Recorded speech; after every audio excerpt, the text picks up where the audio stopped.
So,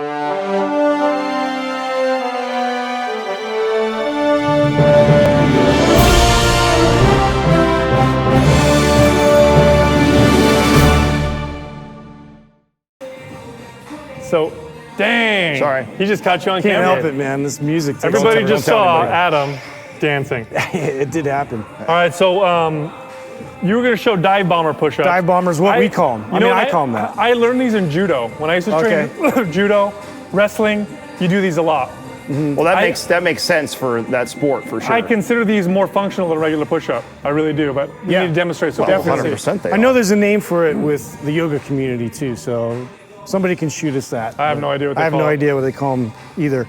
Yeah.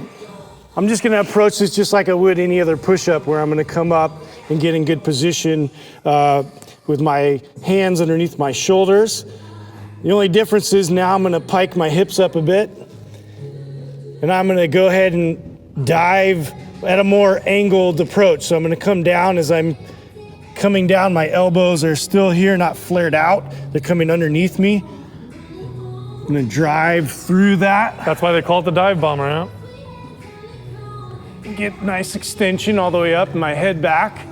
Now I have to duplicate that same process on the way back. So I'm going to come down, bend my elbows. I'm glad you taught this. I'm not coordinated enough to do this one. So this is important. You didn't put a lot of emphasis on this. When he pikes up, when he says pike, he's sucking in his transverse abdominis right now. So his core. You got to keep the core tight. Yeah, his core is drawn in, real similar to the plank that Sal posted the other day on his IG, and then dive back down again. And like he said, when you dive back down, you're letting the elbows tuck in by your side. I think a mistake most people make is we've been taught. Flare out. Yeah, flare it out when we push up. And then you're coming all the way through. Now the pelvis is coming forward, right? So you're actually squeezing the glutes, bringing the pelvis forward. Well, see, I didn't know Justin was going to show it this way because I learned it differently, which I'll show next.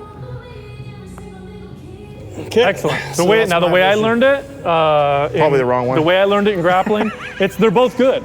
The way I learned it is a more narrow grip with the hands, with a wide stance with the shoulders. Okay. You're gonna push way back. So try and get your heels to come down, which I didn't mention. You want really good shoulder extension here.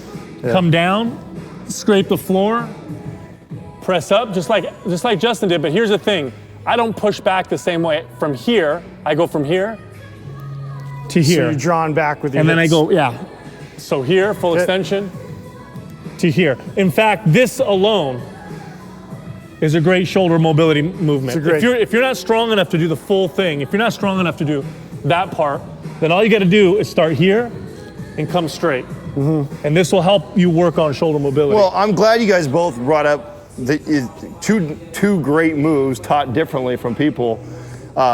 That's one of the things. There's merit to that. Well, exactly. We For just recently got into it on social media regarding like planks. And Sal did a great post on the wrong way and the right way to do a plank, and it created all this heat between academia.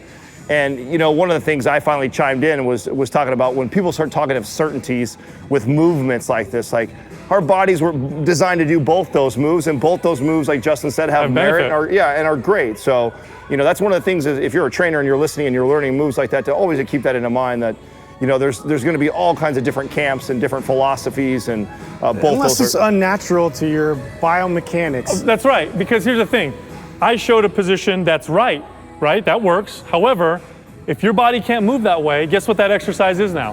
Wrong. Garbage. It's wrong now. So if you can move with control, with good tension and nice tightness, then that movement's okay. If you can't, then it's time to step back. And that's the message to the trainers. Right. Ideally, we're trying to be able to do both those moves would be great. If you can't do one of those, how do you regress that and learn how to get the body to move correctly? So if you have poor hip and shoulder mobility, that's going to be a challenging move for you to do.